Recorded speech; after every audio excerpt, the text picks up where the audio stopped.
মধ্যপ্রাচ্যে উত্তেজনা যখন নতুন করে বাড়ছে, ঠিক তখনই স্পষ্ট অবস্থান জানালো সৌদি আরব।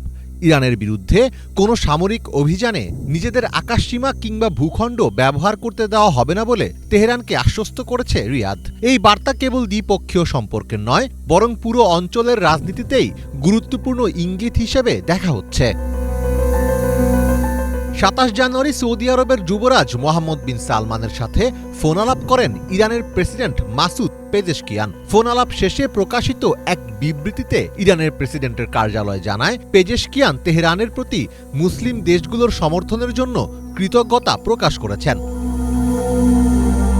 ফোন আলাপে পেজেশকিয়ান যুক্তরাষ্ট্রের হুমকির তীব্র সমালোচনা করেছেন। অন্যদিকে ইরানের বিরুদ্ধে যে কোনো আগ্রাসন প্রত্যাখ্যানের কথা নিশ্চিত করেছেন যুবরাজ মোহাম্মদ বিন সালমান। ফোন আলাপে সালমান স্পষ্ট করে বলেন, ইরানের বিরুদ্ধে কোনো সামরিক পদক্ষেপে সৌদি আরবের আকাশসীমা বা স্থলভাগ ব্যবহারের সুযোগ দেওয়া হবে না। এক প্রতিবেদনে এসব তথ্য জানিয়েছে সংবাদ মাধ্যম দ্য জেরুজালেম পোস্ট। মধ্যপ্রাচ্যে যুক্তরাষ্ট্রের সামরিক উপস্থিতি ঘিরে উদ্বেগ বাড়ছে। মার্কিন বিমানবাহী রণতরী ইউএসএস আব্রাহাম লিঙ্কন সহ একাধিক গুরুত্বপূর্ণ সামরিক সরঞ্জাম ওই অঞ্চলে মোতায়েন করা হয়েছে। এতে ইরান ঘিরে সম্ভাব্য সামরিক সংঘাতের আশঙ্কা নতুন করে জোরালো হচ্ছে।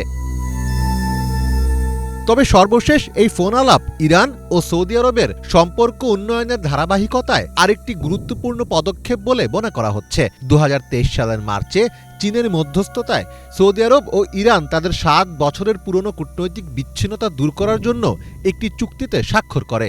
এর ধারাবাহিকতায় দুই দেশই একে অপরের রাজধানীতে দূতাবাস এবং গুরুত্বপূর্ণ বাণিজ্য শহরগুলোতে কনসুলেট অফিস পুনরায় চালু করেছে।